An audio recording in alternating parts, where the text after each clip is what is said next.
Hello everyone. In the last session, we have seen methodology basics. Those are constrained random stimulus, functional coverage, layered test bench using transactors, common test bench for all the tests, test specific code kept separate from test bench. Under this,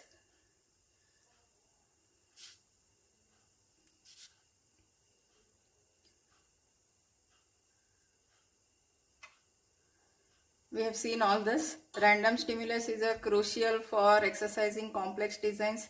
Like we have seen, there are two methods. One is the directed testing and another one is randomized testing. In randomized testing, we give the random numbers, or the tool itself gives the random numbers. Whereas in the directed testing, the verification plan is based on the specifications or the features of the system. A directed test finds the bugs we expect to be in the design, while a random test can find the bugs we never anticipated. That is the advantage of going for the random testing. When using random stimulus, we need functional coverage to measure the verification progress. So when we start verifying, we need to measure the functional coverage also. So how much functionality is verified? The tool gives, when you give the command to the tool gives 30% of the functional coverage is done, 40%, 50%. So depending upon how the coverage progresses, accordingly the tool gives the coverage result. So we need to verify how much is the coverage, functional coverage, to measure the verification progress. Further, once we start using automatically generated stimulus, we need an automated way to predict the results, generally a scoreboard or a reference model. So we will be looking into the block diagram of all this. Scoreboard is nothing but it is a reference model. The actual output of the device, and that is DUT, that is compared with the reference model. If those two are same, then the result is correct. If those two are different, then we need to find out where are the bugs or how the design has to be modified. The reference model is nothing but it is the scoreboard. The layer test bench helps us control the complexity by breaking the problem into manageable pieces. Transactors provide a useful pattern for building these pieces. With the appropriate planning, we can build a test bench infrastructure that can be shared by all tests and does not have to be continually modified.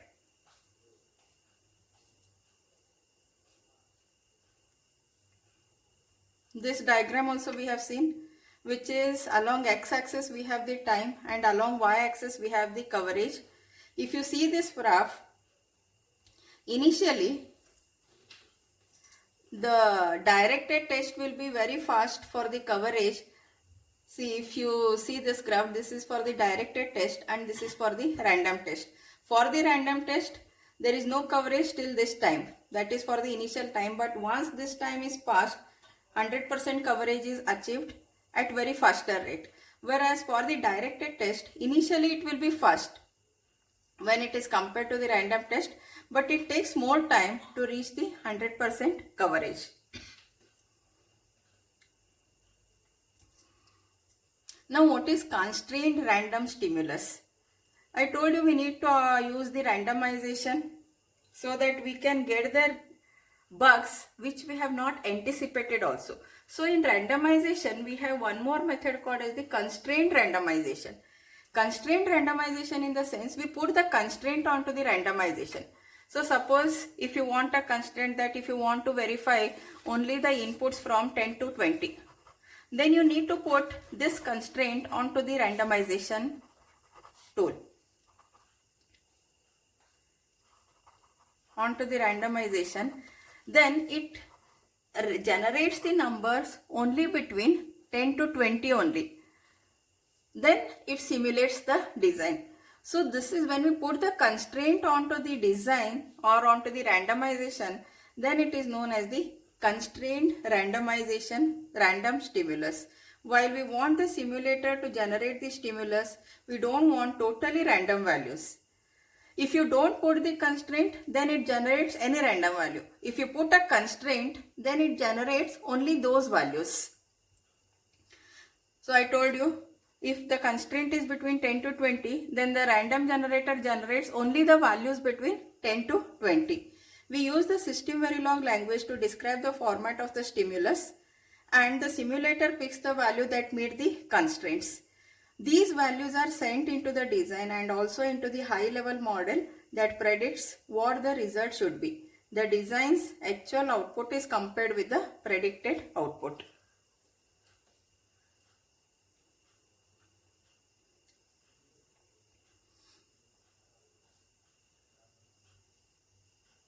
See, the next figure shows the coverage for the constraint random tests over the total design space. See, look at the figure here. This is constraint random stimulus. This is the new area, directed test case and test overlap. This extra coverage may overlap other tests or may explore new areas that we did not anticipate. That's what I told you. In randomization, the tool we will find the bugs which are not anticipated. If these new areas find a bug, we are in luck. If the new area is not legal, we need to write more constraints to keep away. Lastly, we may still have to write few directed tests to find cases not covered by any other constrained random tests. Constrained random test is one part. If we don't cover some of the areas, then we need to write directed test cases to cover that particular area also. The entire chip has to be covered. Accordingly, we have to write the test cases. So this is the chip. The entire chip has to be covered and all functionalities are to be verified. If it is not covered with the randomization constraint random test, then we need to write directed test to find the cases which are not covered. Look here, coverage convergence. What we do here, constrained random tests. We give the random tests with some constraints and many runs with the different seeds. Seed is nothing but the optional argument that determines the sequence of the random numbers generated. Now, right now you understand it is a sequence of the random numbers generated, that is seed. So with different seeds, many simulations are performed. Then functional coverage is measured. I told you we have to measure the functional coverage. Suppose if only so much of area is covered, your functional coverage may be of around 30% or whatever may. This is given by the tool. That functional coverage has to be measured. Then identify the holes. If functional coverage is not up to the mark, we have to identify the holes or the bugs. Then there should be a minimal code modifications. Some minimal code modifications are to be done, and then we need to add the constraints and then constraint random tests and again run with the different seeds. Again we need to measure the functional coverage. Now the functional coverage might have increased and again identify the holes. So this has to be repeated till we get the entire chip functional coverage or maximum functional coverage. For some of the cases, we need to have the directed test case. Then with the minimal code modifications, directed test cases are written and then we measure the functional coverage. If anything is pending, again identify the holes, again minimal code modification, directed test case, functional coverage. So this process has to be repeated till we achieve our objective. Figure in the sense, it is this figure only. Figure shows the paths to achieve the complete coverage. Start at the upper left with a basic constraint random test. Run them with many different seeds. From the functional coverage reports, find the holes where there are gaps. Now make minimal code changes, perhaps with a new constraints or injecting the error or delays into the DOT. Spend most of the time in this outer loop only writing the direct test tests for the few features that are very unlikely to be reached by the random test. We need to cover the maximum coverage with the outer loop only. Where we cannot reach the random test, then only the directed test cases are written and the functional coverage is achieved. Then what is randomization? We need to think broadly about all design inputs such as device configuration, environmental configuration, input data, protocol exception, delays, errors and violations. We will see one by one what are these. Device and environment configuration. What is the most common reason why bugs are missed during the testing of the RTL design? See, there may be chances of missing of the bugs during the testing of the RTL design. Not enough different configurations are tried. Most tests just use the design as it comes out of reset or apply a fixed set of initialization vectors to put it into a known state. This is like testing a PC's operating system right after it has been installed without any applications installed. In real-world environment, the DUT's configuration becomes more random the longer it is in use.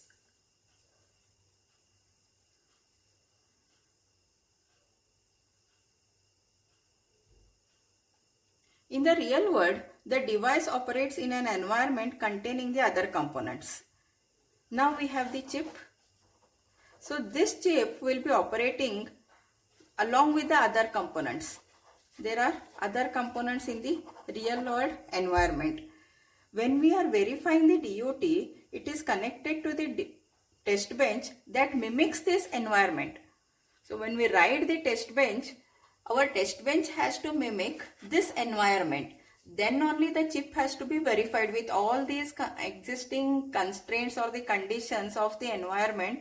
This chip has to be verified and all those constraints are to be put into the test bench. We should randomize the entire environment configuration, including the length of the simulation, number of devices and how they are configured. Of course, we need to create constraints to make sure the configuration is legal. When we verify the chip, all these conditions are to be put into the test bench. If independently the chip may be working fine, but when it is put in this environment, there may be some challenges, the chip may not work. Those challenges are to be addressed. Therefore, our test bench has to mimic this environment of the real world. Next is input data. Input data means reading about random stimulus and filling the data fields with the random values. Input data is reading about the random stimulus, as all of us know. Actually, this approach is fairly straightforward as long as we carefully prepare our transaction classes. We need to anticipate any layered protocols and error injection plus scoreboarding and functional coverage. Third one is protocol exceptions, errors and violations. There are few things more frustrating than when a device such as a PC or a cell phone locks up. Many times the only cure is to shut it down and restart. This of course we have experienced.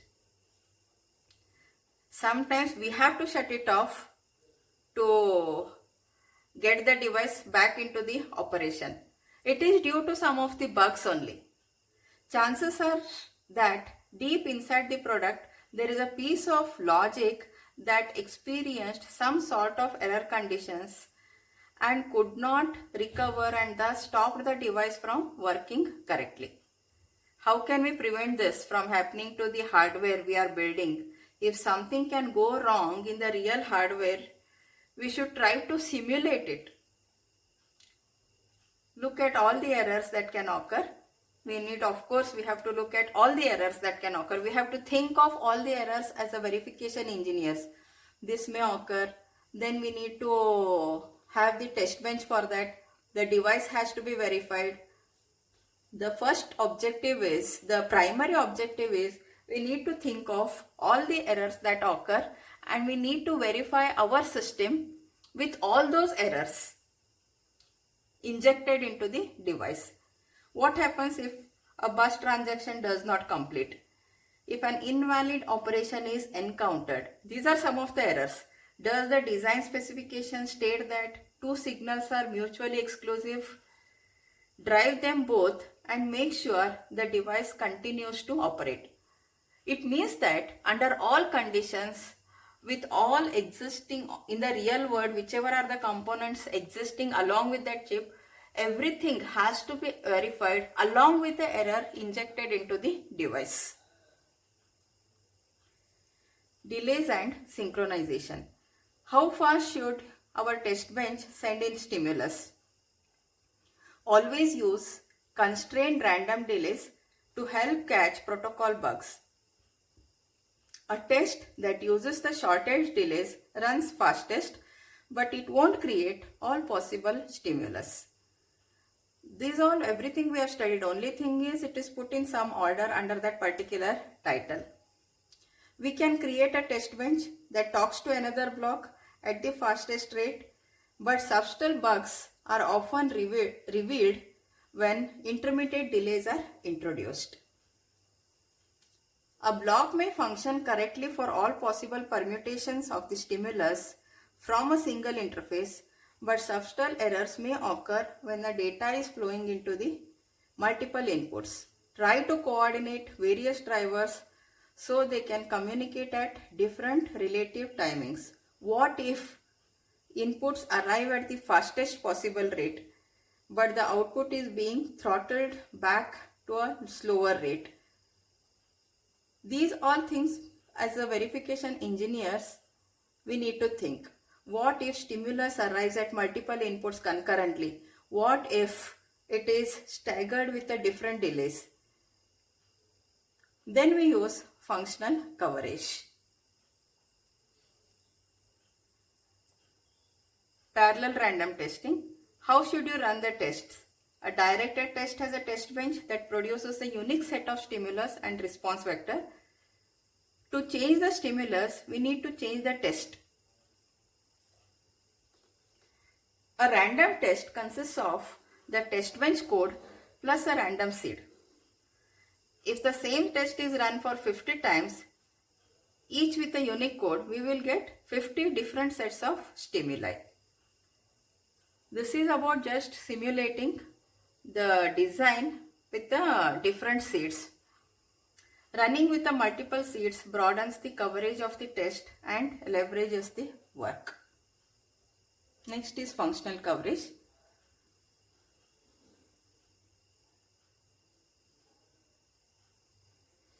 Now we have seen how to create stimuli that can randomly walk through the entire space of possible inputs.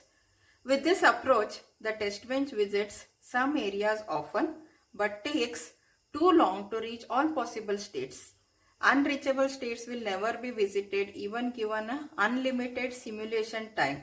We need to measure what has been verified in order to check off items in the verification plan. That is what is known as the functional coverage.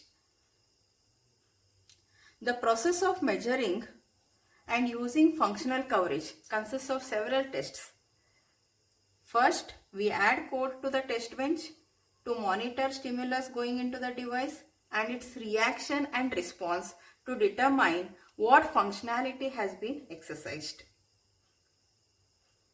Next, the data from one or more simulations is combined into the report. Lastly, we need to analyze the results and determine how to create new stimulus to reach untested conditions and logic.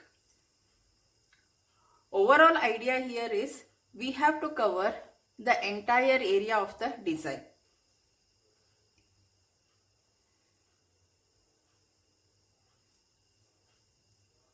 A random test was using feedback. The initial test can be run with many different seeds, creating many unique input sequences. Eventually, the test, even with a new seed, is less likely to generate stimulus that reaches areas of the design space. As the functional coverage asymptotically approaches its limit, we need to change the test to find new approaches to reach uncovered areas of the design. This is known as the coverage driven verification. See here, as the functional coverage approaches its limit, we need to change the test to find new approaches to reach the uncovered area. Suppose in the chip, if this part is not covered into the functional coverage, we should have or introduce some approaches to reach to these uncovered areas also, because entire thing of the design or DUT has to be verified. This is known as the coverage driven verification. Look here, test progress with and without feedback. Along y-axis we have a coverage, along x-axis we have the time. With feedback, at the earlier stage we reach the 100% coverage, whereas without feedback it takes a long time to reach the 100% coverage.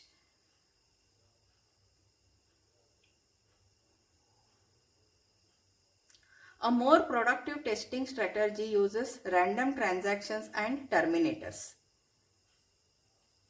All these we will be studying in our syllabus. You just understand now what is verification, how it is verified briefly. It is just an overview of it. The longer we run it, the higher the coverage. As a bonus, the test could be made flexible enough to create valid stimuli even if the design's timing changed. We can add a feedback loop that would look at the stimulus created so far and change the constraint weights. This improvement would greatly reduce the time needed to get a full coverage with a little manual intervention. Thus, we can achieve the maximum functional coverage with the various strategies applied, or with the various constraints, or sometimes with a directed test. Our objective is to achieve the maximum functional coverage of the design.